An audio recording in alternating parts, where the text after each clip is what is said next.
now this time of the year, mid to late July, you should be looking at harvesting blueberries,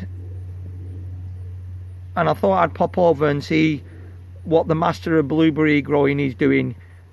Ray's got two healthy specimens. This particular blueberry is a smaller sized plant, and this one over here, you can see, is substantially larger. Most importantly, both produce excellent flavoursome blueberries.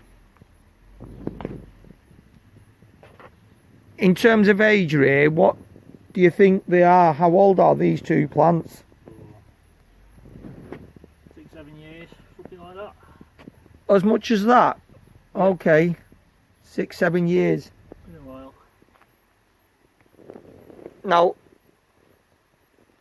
not last year, but the year before, I had a lovely crop of blueberries, and I actually did a video on harvesting blueberries. So for those of you who have not seen that, have a browse on the channel, and I'm sure you'll find it quite easily how to harvest blueberries. Now, what's particularly caught my attention, particularly here on Ray's site, is that a number of growers of blueberries use natural means of fertilizing.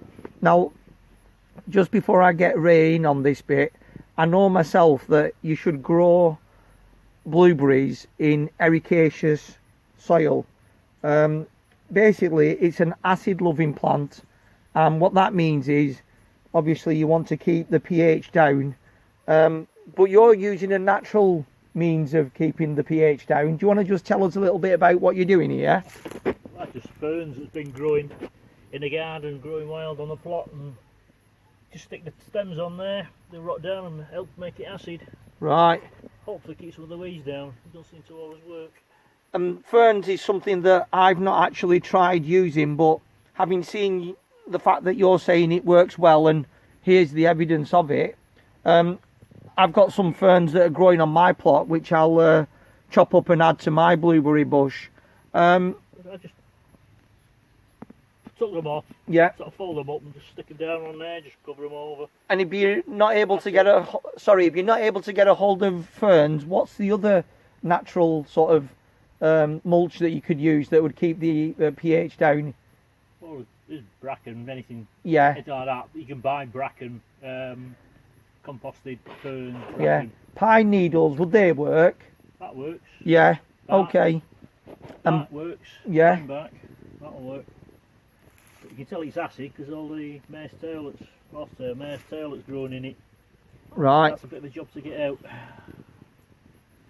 We'll keep pulling it out now and again. Ooh, it looks happy. It most definitely is a happy looking plant. So one thing with that, you have to take some of the fruit off. You can see something's not ripe yet. yeah, Have to make sure it's ripe first. yeah. On the smaller one, there's a lot more on that's not ripe yet. You can see there's variable ripening going on, but Get the birds out. So the key thing about this particular episode is that I wanted people to see that you can actually grow blueberries without having to buy, you know, shop bought ericaceous compost, and you can just put on a natural mulch such as ferns, or like you say, bracken, and what was the other one? Bark. Bark. Yeah. Yeah, pine bark. Pine bark and pine needles if you can get hold of them. Yeah. Great. An old one was using sulphur, chips of sulphur, and just put an act on. I don't know whether you can do that now, I don't know. Yeah, we'll stay away from that. Well, things have changed, whether you can do it now, I don't know.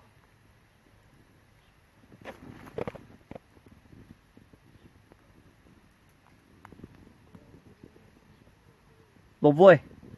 Well, thanks for your time, and thanks for sharing your knowledge and experience on growing blueberries.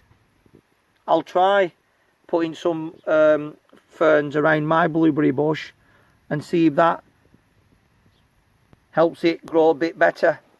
Yeah, could do. Fern plant that you were talking about, obviously if it grows on your own site, You can dig it up, you can rip it up, you can apply it how you like, but we need to be sensitive about ferns from elsewhere, don't we? Don't go around a bag and take them off the moser anyway. No. The wild plants, they're not flowering plants, but the wild ones. Yeah. You have to take them. And we'd hope people will be responsible, but this is obviously about, you know, ferns that you've got growing in your garden or on your allotment site that you've never thought of using, and you can cut a few stems off and put them around your blueberry bush.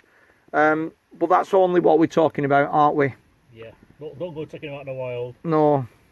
You can use the green stems or the dead ones, leave it over winter, protect the plant, and then take the dead ones off in spring and then put them on the ground.